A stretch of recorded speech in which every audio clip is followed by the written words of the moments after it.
Righto guys, Christmas is just around the corner, so let's do a sweet dessert Christmas dish.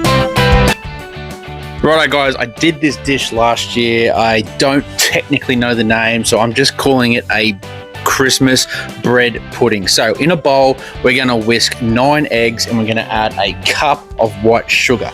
Now, you can cook this in a baking dish, whatever. We're cooking on the Weber, so I'm just using a foil tray. We're going to take around 5 white bread rolls.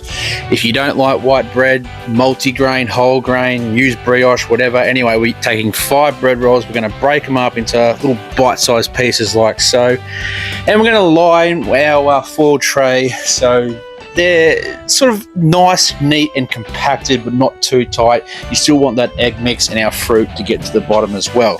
So now that you've got that done, we're going to take some frozen raspberries and sprinkle them over the top, and we're also going to hit them with some frozen blueberries. Now, fresh is best, yes, but just for this particular dish, I had frozen blueberries and raspberries in the freezer, so I decided to use them. Now we're going to come across with our egg and tip it all over the top. You want a nice, 1 to 2 mil layer of egg down the bottom of the tray. Keep in mind your eggs are going to rise, and it's going to stick our bread and our raspberries and blueberries all together.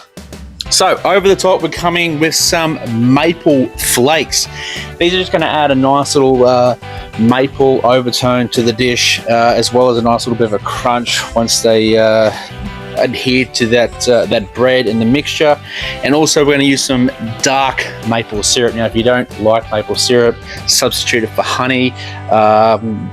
Just make this dish your own. This is just a stock standard recipe I found online.